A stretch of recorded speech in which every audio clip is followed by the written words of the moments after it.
السلام علیکم ورحمۃ اللہ وبرکاتہ۔ میں ہوں عبد المجید فیض آبادی اس موضوع کے ساتھ ایصال ثواب یعنی فاتحہ کا ثبوت۔ سورہ انعام آیت نمبر 118، فَكُلُوا مِمَّا ذُكِرَ اسْمُ اللَّهِ عَلَيْهِ إِن كُنتُم بِآيَاتِهِ مُؤْمِنِينَ، تو کھاؤ اس میں سے جس پر اللہ کا نام لیا گیا اگر تم اس کی آیات مانتے ہو۔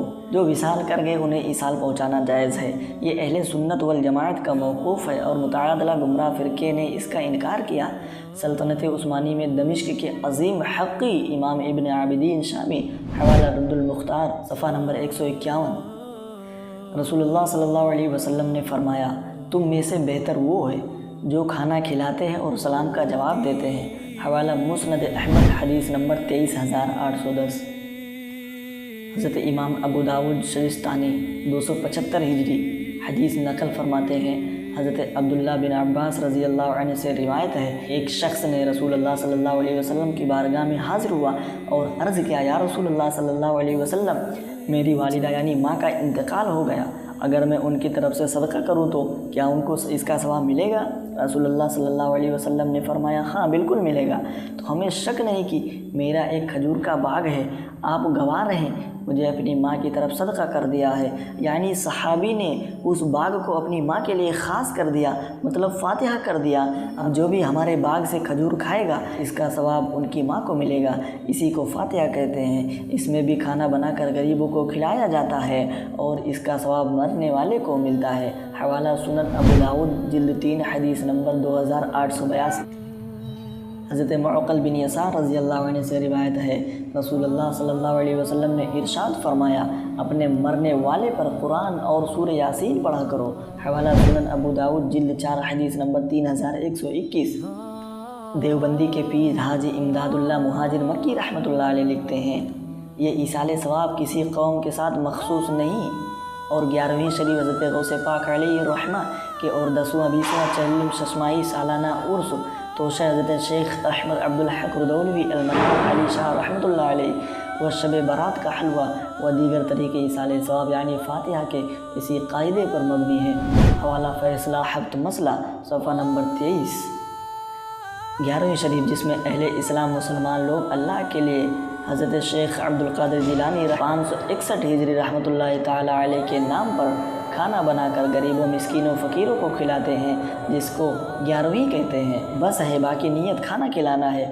مثال کے طور پر جس طرح سے ہم صبح، دوپہر اور رات کو ہم بریک فاسٹ، لنچ اور ڈنر کہتے ہیں، صرف نام رکھنے سے کھانا حرام نہیں ہوا، رہتا کھانا ہی ہے۔ بالکل اسی طرح 11ویں کے کھانے کو کہتے ہیں۔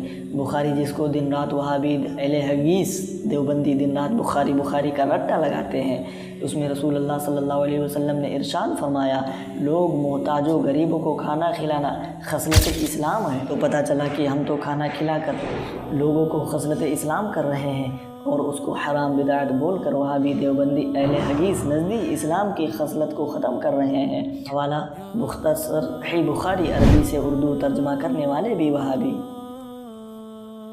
حضرت شاہ عبدالعزیز محدث دہلوی المطوفی 1239 ہجری فرماتے ہیں، حضرت غوث اعظم رضی اللہ عنہ کے روضہ شریف جس کو کافی کہتے ہیں، یہ ہوتا ہے کہ 11ویں تاریخ کو بادشاہ یا حکیم شہر اور تمام بزرگ لوگ مزار شریف پر حاضر ہوتے ہیں۔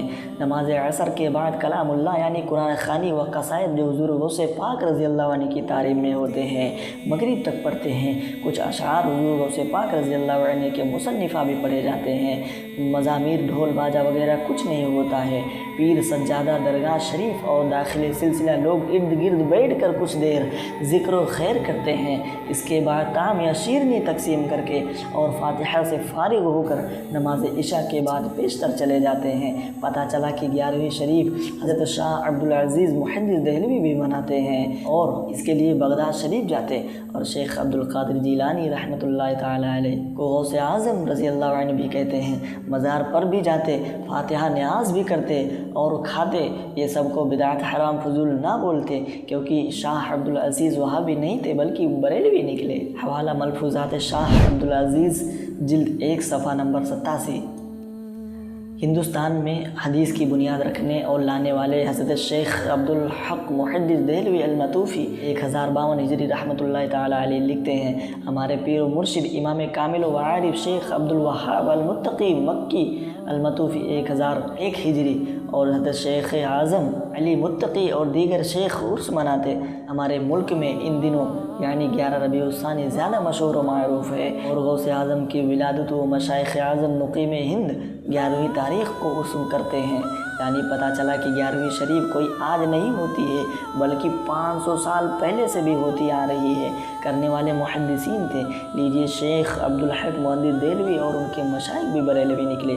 حوالہ مومن کی ماہ و سال جلد اول صفحہ نمبر 160۔ حضرت انس بن مالک رضی اللہ عنہ فرماتے ہیں کہ نبی کریم صلی اللہ علیہ وسلم جب حضرت زینب رضی اللہ عنہ سے نکاح کیا تو میری والدہ حضرت ام سلیم رضی اللہ عنہ نے ستو گھی اور کھجور سے بنا ہوا کھانا بنا کر ایک طبق میں رکھا اور مجھ سے کہا اسے نبی کریم صلی اللہ علیہ وسلم کی خدمت اقدس میں لے جاؤ۔ میں خدمت اقدس میں حاضر ہوا تو نبی کریم صلی اللہ علیہ وسلم نے فرمایا جاؤ اس مسلمان میں سے تمہیں جو ملے اسے بلا لاؤ۔ مجھے جو ملا میں نے بلا لایا۔ نبی کریم صلی اللہ علیہ وسلم نے دعا پڑھا اور جو کچھ رب کو منظور تھا وہ آپ نے دعا میں پڑھا۔ پھر لوگ گھر میں داخل ہوتے، کھانا کھاتے اور نکل جاتے۔ سب نے پیٹ بھر کر کھایا۔ حوالہ صحیح بخاری باب حدیۃ العروج حدیث نمبر 5163۔ حضرت سعد بن عبید رضی اللہ عنہ سے روایت ہے، انہوں نے عرض کی یا رسول اللہ صلی اللہ علیہ وسلم، سعد کی والدہ فوت ہو چکی ہے، کون سا صدقہ افضل ہے؟ آپ صلی اللہ علیہ وسلم نے ارشاد فرمایا پانی پلانا۔ راوی کا بیان ہے کہ انہوں نے ایک کنواں کھدوایا اور فرمایا یہ سعد کی ماں کے لیے ہے، یعنی اس کا ثواب سعد کی ماں کے لیے ہے۔ حوالہ سنن ابو داؤد حدیث نمبر 1431۔ حضرت جابر بن عبداللہ رضی اللہ عنہ سے روایت ہے، رسول اللہ صلی اللہ علیہ وسلم نے ارشاد فرمایا انسان جب اپنے گھر میں بسم اللہ پڑھ کر داخل ہوتا ہے اور اپنے کھانے پر بھی اللہ تعالیٰ کا ذکر کرتا ہے تو شیطان خود سے کہتا ہے کہ تمہارے لیے یہاں نہ رات کو رہنے کا ٹھکانہ ہے اور نہ ہی رات کے کھانے کا۔ اور جب کوئی گھر میں داخل کے وقت اللہ تعالیٰ کا نام نہ لے تو شیطان کہتا ہے کہ تمہیں رات کا ٹھکانہ مل گیا، اور جب کھانے پر بھی اللہ تعالیٰ کا نام نہ لے تو کہتا ہے کہ تمہیں رات کے ٹھکانے کے ساتھ ساتھ کھانا بھی مل گیا۔